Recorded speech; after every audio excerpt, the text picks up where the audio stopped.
اہمیت الزکات، زکات کی اہمیت۔ جس سونے اور چاندی کی زکات ادا نہ کی جائے، قیامت کے دن اس سونے اور چاندی کی تختیاں بنا کر آگ میں گرم کی جائیں گی اور ان سے اس کے مالک کی پیشانی، پیٹھ اور پہلو داغے جائیں گے۔ جن جانوروں کی زکات ادا نہ کی جائے، قیامت کے دن وہ جانور اپنے مالک کو 50,000 سال تک اپنے پاؤں تلے رونتے رہیں گے۔ اب میں عربی کی حدیث پڑھوں گی۔ اس کی ضرورت کیا ہے؟ عربی کی حدیث پڑھنے کی وقت نہیں ضائع ہوتا آپ کا؟ ضرورت کیا ہے؟ اصل اور ترجمے میں فرق ہوتا ہے، اور پھر یہ ہے کہ اصل جو ہے اس کا اثر زیادہ ہوتا ہے، چاہے آپ کو پوری طرح سمجھ نہ بھی آئے، لیکن اس سے یقین کی ایک قوت ہوتی، یعنی ایک یقین کی قوت میں اضافہ ہوتا ہے۔ اور نبی صلی اللہ علیہ وسلم کے الفاظ ہیں۔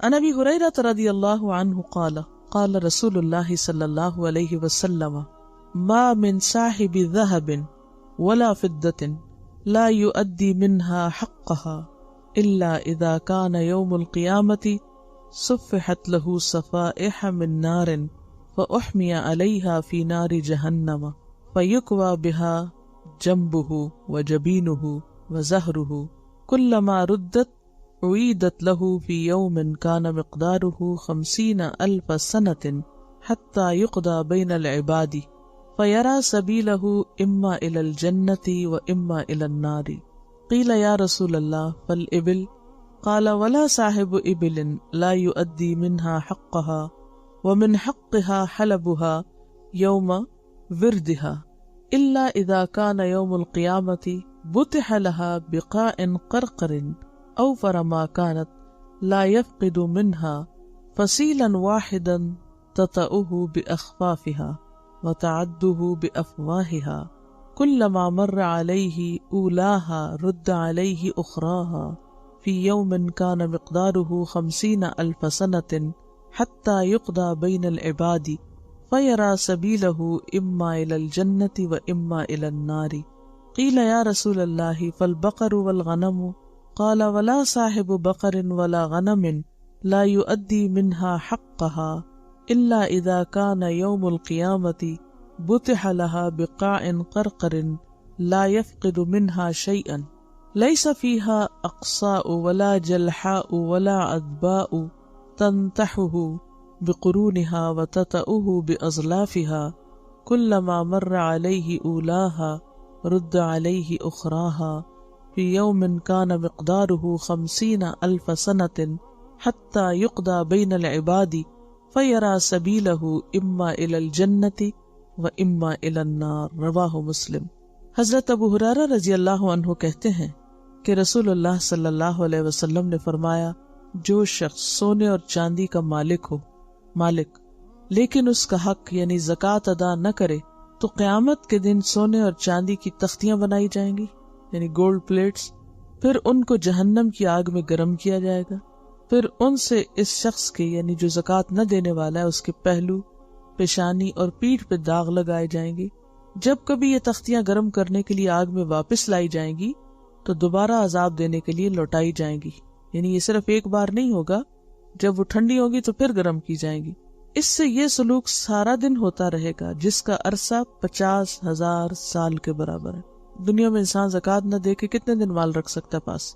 یہاں تک کہ انسانوں کے فیصلے ہو جائیں، پھر وہ اپنا راستہ جنت کی طرف دیکھے یا دوزخ کی طرف۔ عرض کیا گیا، یا رسول اللہ صلی اللہ علیہ وسلم، پھر اونٹوں کا کیا معاملہ ہوگا؟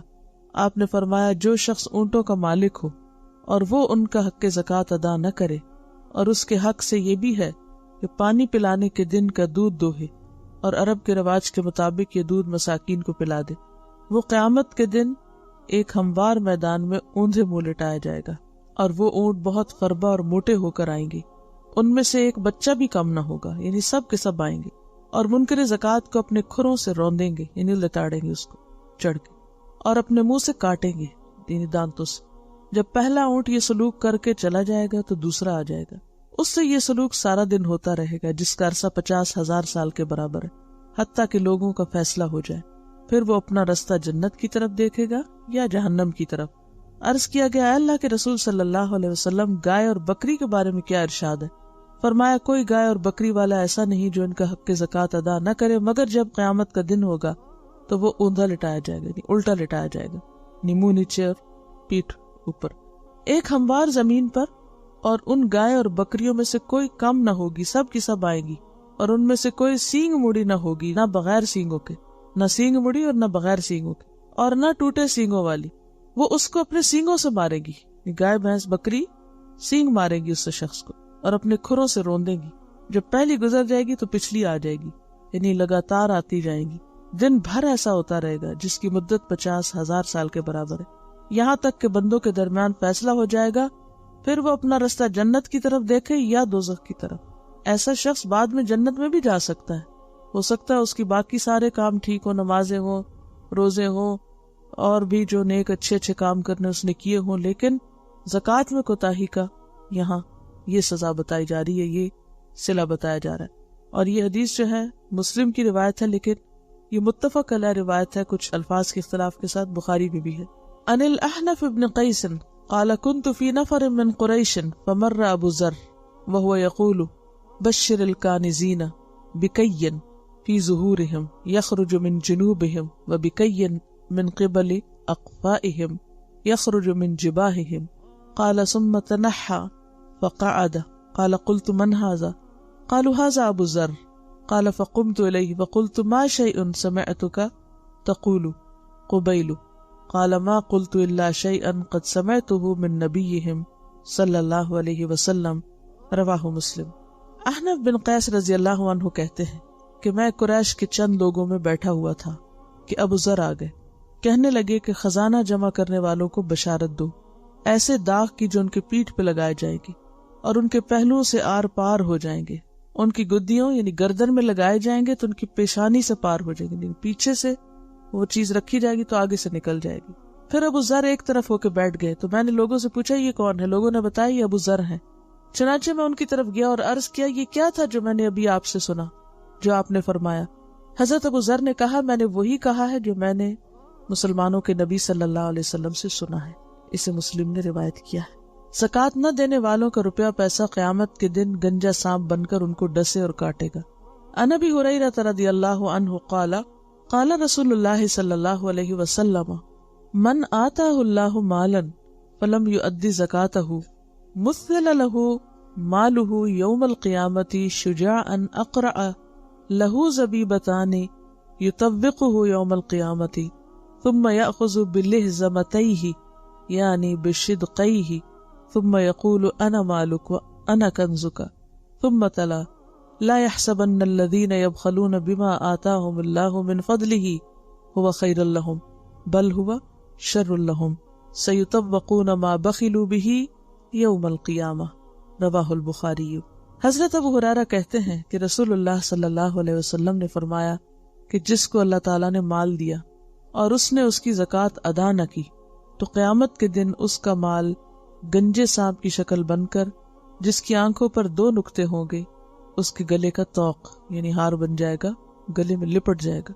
اور توق لٹکنے والا ہار نہیں، یعنی گردن کے گرد لٹکنے والا، یہ گردن کے گرد لپٹا ہوا۔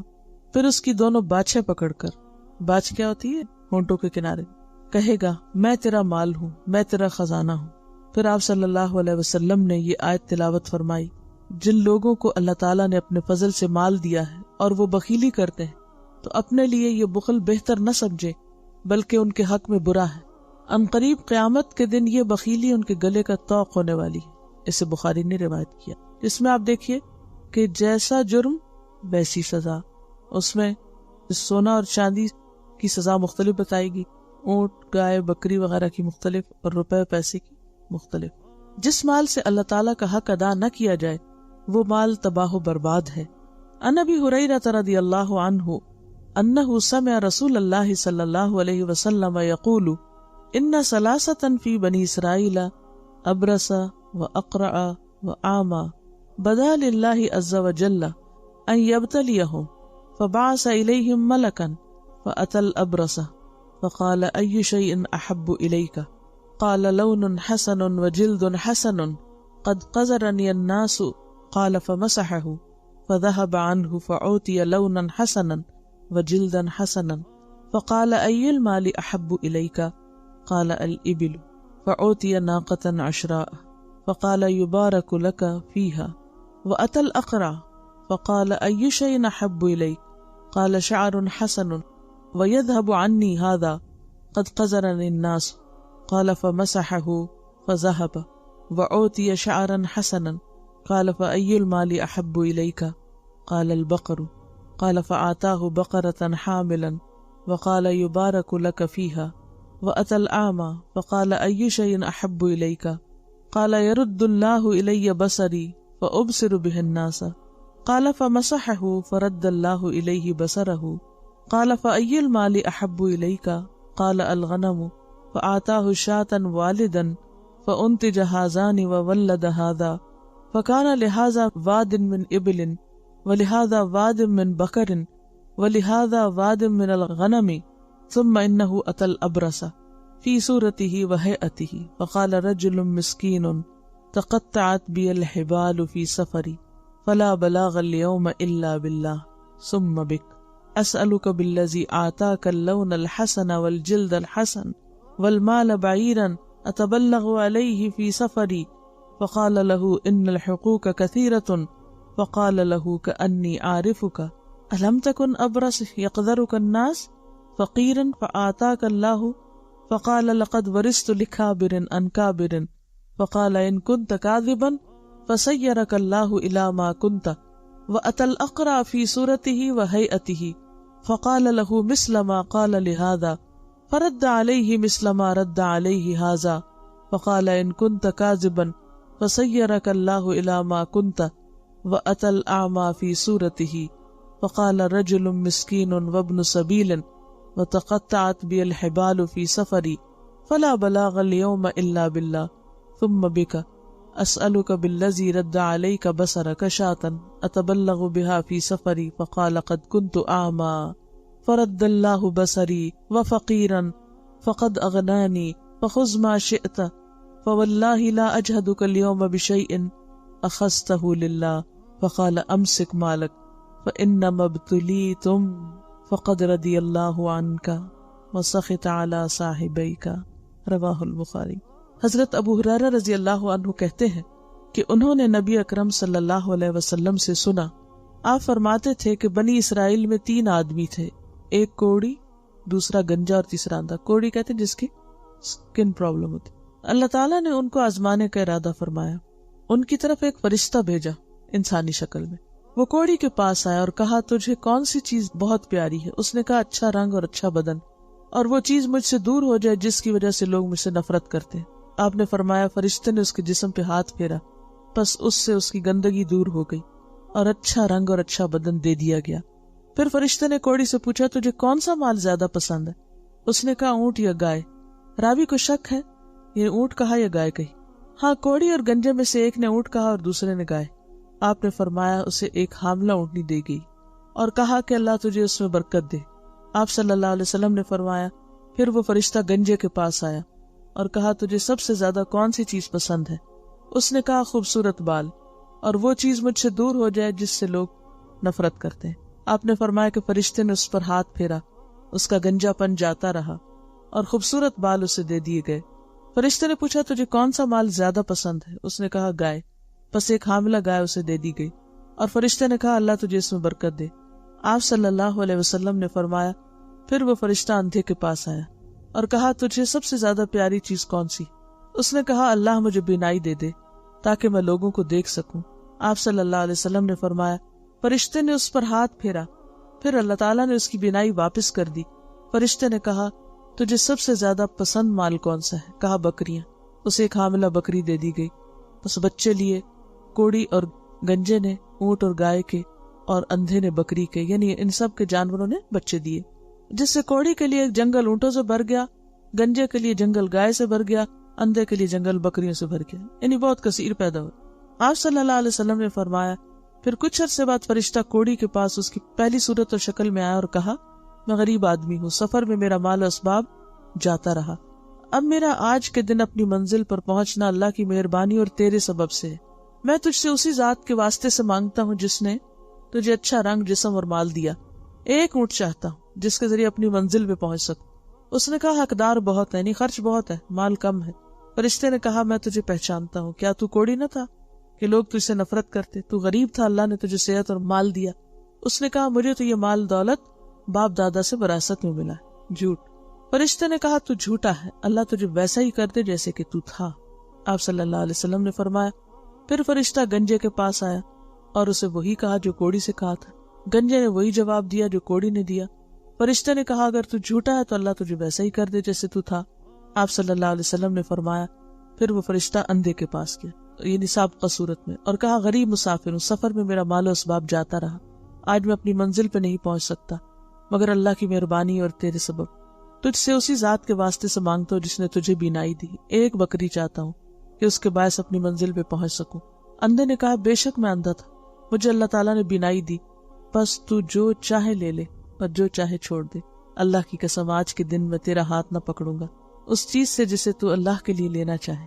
فرشتے نے کہا، اپنا مال اپنے پاس رکھ، حقیقت یہ ہے کہ تم تینوں کو آزمائے، بس تجھ سے اللہ راضی ہوا اور تیرے دونوں ساتھیوں پر غصہ کیا۔ اسے بخاری نے روایت کیا۔ تو اس سے کیا پتہ چلتا ہے کہ اگر انسان مال میں سے اللہ کا حق نہ نکالے تو وہ مال ضائع ہو جاتا ہے، جیسے ان دونوں سے ضائع ہوا، اور دینے والے کا پورا باقی بچا۔ زکوٰۃ نہ دینے والا دوزخی ہے۔ وعن انس بن مالک رضی اللہ عنہ قال قال رسول اللہ صلی اللہ علیہ وسلم مانع الزکوٰۃ یوم القیامۃ فی النار، رواہ الطبرانی۔ حضرت انس بن مالک فرماتے کہ رسول اللہ صلی اللہ علیہ وسلم نے فرمایا، زکوٰۃ نہ دینے والا قیامت کے دن آگ میں ہوگا۔ سے طبرانی نے روایت کیا۔ زکوٰۃ ادا نہ کرنے والے لوگوں کو اللہ تعالیٰ قحط سالی میں مبتلا کر دیتے ہیں۔ ان بریدہ رضی اللہ عنہ قال قال رسول اللہ صلی اللہ علیہ وسلم ما منع قوم الزکوٰۃ الا ابتلاهم اللہ بالسنین، رواہ الطبرانی۔ حضرت بریدہ کہتے ہیں، رسول اللہ صلی اللہ علیہ وسلم نے فرمایا، زکوٰۃ ادا نہ کرنے والے لوگوں کو اللہ تعالیٰ قحط سالی میں مبتلا کر دیتے ہیں۔ اسے طبرانی نے روایت کیا ہے۔ زکوٰۃ ادا نہ کرنے والے پر رسول اللہ صلی اللہ علیہ وسلم نے لعنت فرمائی ہے۔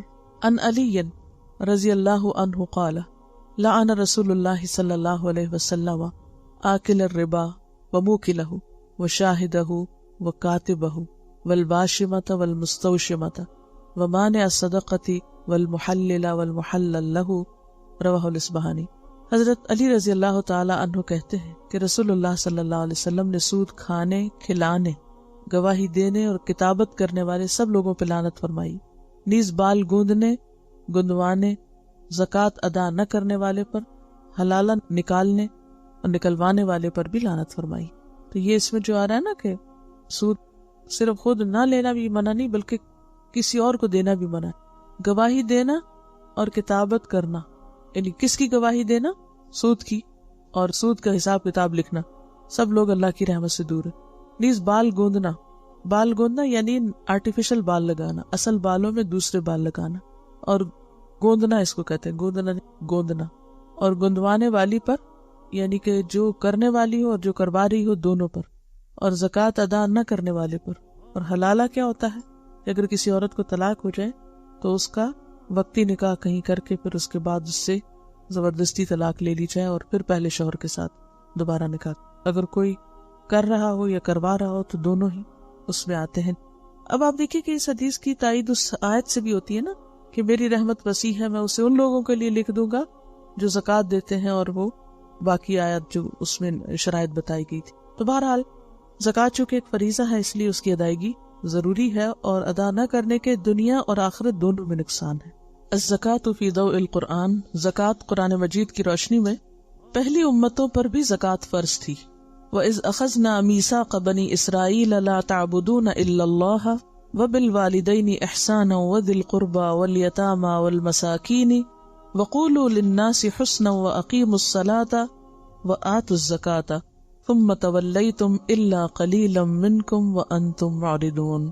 یاد کرو جب بنی اسرائیل سے ہم نے پختہ عہد لیا تھا کہ اللہ کے سوا کسی کی عبادت نہ کرنا، ماں باپ کے ساتھ، رشتہ داروں کے ساتھ، یتیموں اور مسکینوں کے ساتھ نیک سلوک کرنا، لوگوں سے بھلی بات کہنا، نماز قائم کرنا اور زکوٰۃ دینا، مگر تھوڑے آدمیوں کے سوا تم سب اس عہد سے پھر گئے۔ سورۃ البقرہ آیت 83۔ وَكَانَ يَأْمُرُ بِالصَّلَاةِ وَالزَّكَاةِ وَكَانَ عِندَ رَبِّهِ مَرْضِيًّا۔ اسماعیل علیہ السلام کے بارے میں یہ آیت ہے کہ وہ اپنے گھر والوں کو نماز اور زکوٰۃ کی تاکید کرتے تھے اور وہ اپنے رب کے نزدیک بڑے پسندیدہ انسان تھے۔ اب پچھلی آیت میں آپ دیکھیے کہ اللہ تعالیٰ نے باقاعدہ میثاق لیا، اور میثاق کی شق ایک یہ تھی کہ زکوٰۃ ادا کرنا۔ یہاں اسماعیل علیہ السلام اپنے گھر والوں کو نماز کے علاوہ زکوٰۃ کی تائید کرتے ہیں. تو اس سے یہ بات بھی پتہ چلتی ہے کہ گھر کا جو بھی بڑا یعنی شوہر ہے، باپ ہے، تو اس کا فرض بنتا ہے کہ وہ اپنے بچوں کی یا اپنے متعلقین کی آخرت کی فکر کرے.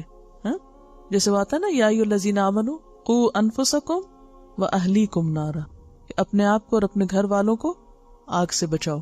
اور اس آگ سے بچانے میں سب سے پہلی چیز کیا ہے؟ فرائض کی پابندی کرائے، یعنی فرائض کی پابندی کرائے وہ، اور ان کو یاد دہانی کرائے.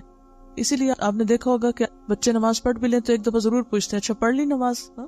فکر ہوتی ہے نا، تو یہ فکر ہونی چاہیے. اسی طرح زکوٰۃ کے بارے میں بھی فکر ہونی چاہیے.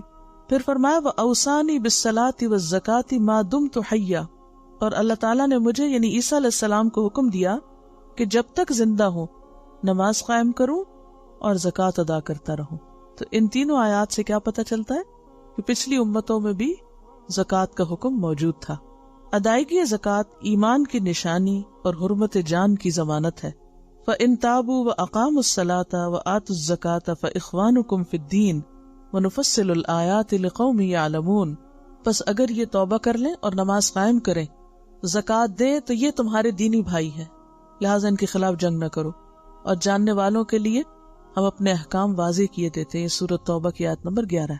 تو اس سے کیا پتہ چلتا ہے کہ جس طرح نماز مومن اور کافر میں فرق کرتی ہے، اسی طرح زکوٰۃ بھی فرق کرتی ہے. اور حضرت ابوبکر صدیق رضی اللہ تعالیٰ عنہ نے جو مانعین زکوٰۃ کے خلاف جنگ کی تھی وہ اسی بنیاد پر کی تھی. زکوٰۃ اللہ کی رحمت کا وسیلہ ہے. وَأَقِیمُوا الصَّلَاةَ وَآتُوا الزَّکَاةَ وَأَطِیعُوا الرَّسُولَ لَعَلَّکُمْ تُرْحَمُونَ، نماز قائم کرو، زکوٰۃ دو اور رسول اللہ صلی اللہ علیہ وسلم کی اطاعت کرو، امید ہے کہ تم پہ رحم کیا جائے گا. پھر اسی طرح زکوٰۃ گناہوں کا کفارہ اور تزکیہ نفس کا ذریعہ ہے. فرمایا خذ من اموالہم صدقۃ تطہرہم وتزکیہم بہا وصلی علیہم ان صلاتک سکن لہم واللہ سمیع علیم. اے نبی صلی اللہ علیہ وسلم، تم ان کے اموال سے زکوٰۃ لے کر انہیں گناہوں سے پاک اور صاف کرو، نیز ان کے حق میں دعائے رحمت کرو، کیونکہ تمہاری دعا ان کے لیے موجب تسکین ہوگی. اللہ تعالیٰ سب کچھ سنتا اور جانتا ہے. تو اس سے کیا پتہ چلتا ہے کہ صدقہ اور صدقے سے مراد یہاں پر زکوٰۃ ہے، اور دوسرے صدقات بھی انسان کے مال کو اور انسان کے نفس دونوں کو پاک کرنے کا ذریعہ بنتے ہیں. زکوٰۃ ادا کرنے والے سچے مومن ہیں. الذین یقیمون الصلاۃ ومما رزقناہم ینفقون اولئک ھم المؤمنون حقا، جو لوگ نماز قائم کرتے ہیں اور جو کچھ ہم نے انہیں دیا ہے اس میں سے اللہ کی راہ میں خرچ کرتے ہیں، حقیقت میں وہی سچے مومن.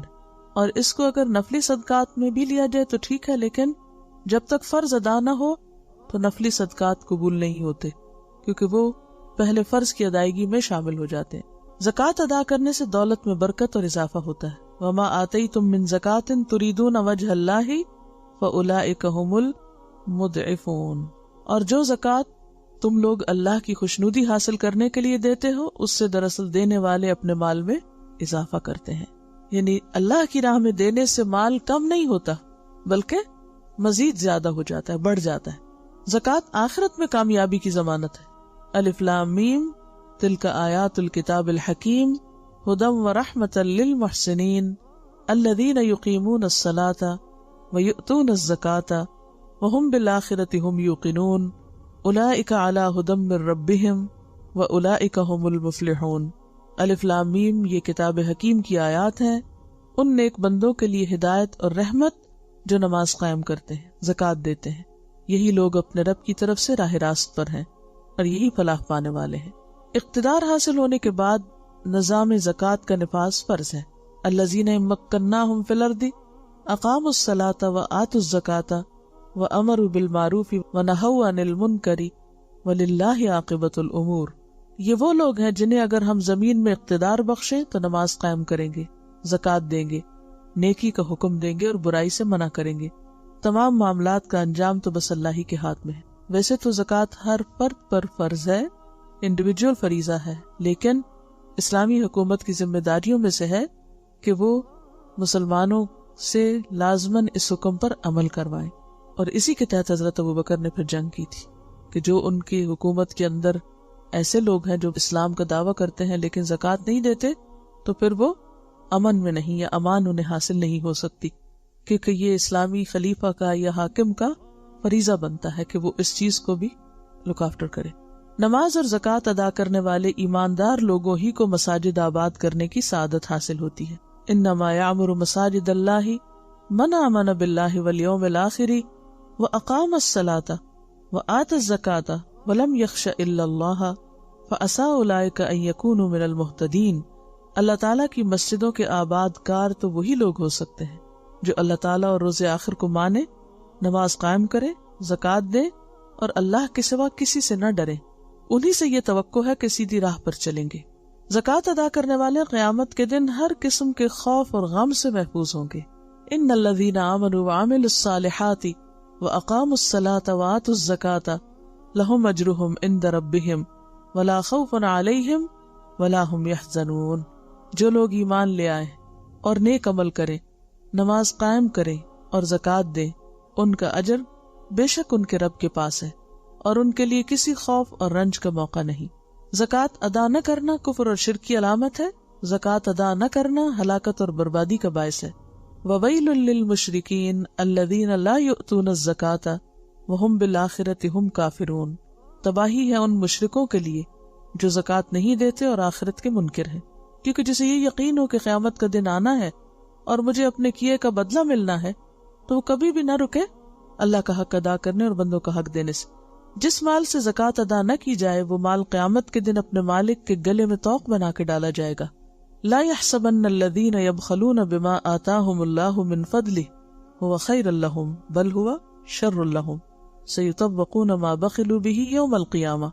جن لوگوں کو اللہ نے اپنے فضل سے مال و دولت دی ہے اور وہ بخل سے کام لیتے ہیں، اس خیال میں نہ رہے کہ یہ بخل ان کے حق میں بہتر ہے، بلکہ یہ ان کے لیے بہت برا ہے۔ اس بخل سے جو کچھ وہ جمع کر رہے ہیں اسے قیامت کے دن طوق بنا کر ان کے گلے میں ڈال دیا جائے گا۔ زکوٰۃ ادا نہ کرنے والوں کی دولت کو جہنم کی آگ میں گرم کر کے اس سے ان کے جسموں کو داغا جائے گا۔ والذین یکنزون الذھب والفضة ولا ينفقونها فی سبیل اللہ فبشرهم بعذاب علیم یوم یحمى علیہا فی نار جہنم فتکوی بہا جباہہم وجنوبہم وظہورہم ھذا ما کنزتم لانفسکم فذوقوا ما کنتم تکنزون۔ دردناک سزا کی خوشخبری سنا دو ان لوگوں کو جو سونا اور چاندی جمع کر کے رکھتے ہیں اور انہیں اللہ کی راہ میں خرچ نہیں کرتے۔ ایک دن آئے گا کہ اسی سونے چاندی پر جہنم کی آگ دہکائی جائے گی اور پھر اسی سے ان لوگوں کی پیشانیوں، پہلوؤں اور پیٹھوں کو داغا جائے گا اور کہا جائے گا کہ یہ ہے وہ خزانہ جو تم نے اپنے لیے جمع کیا، لو اب اپنی سمیٹی ہوئی دولت کا مزہ چکھو۔ اس کے علاوہ بھی قرآن پاک میں زکوٰۃ کی آیات موجود ہیں، تقریباً 82 آیات ہیں، 82 آیات ہیں جن میں زکوٰۃ کا حکم ملتا ہے، لیکن یہاں چند ایک سلیکٹڈ آیات پائی گئی ہیں۔ تو نماز کے بعد سب سے زیادہ جس فریضے کی ادائیگی پر زور ہے وہ زکوٰۃ ہے۔ رمضان کے بارے میں، روزے کے بارے میں بھی آتا ہے حکم، لیکن ایک جگہ پر آتا ہے۔ اسی طرح ایک جگہ پر براہ راست حکم کے طور پہ آتا ہے اور کچھ جگہوں پر انڈائریکٹلی آتا ہے، جہاں سائحون کا لفظ آتا ہے نا، تو وہ بھی روزہ دار کے معنی میں۔ اور حج کا بھی حکم آتا ہے، لیکن اتنی تاکید نہیں آتی جتنی زکوٰۃ اور نماز کے بارے میں آتی۔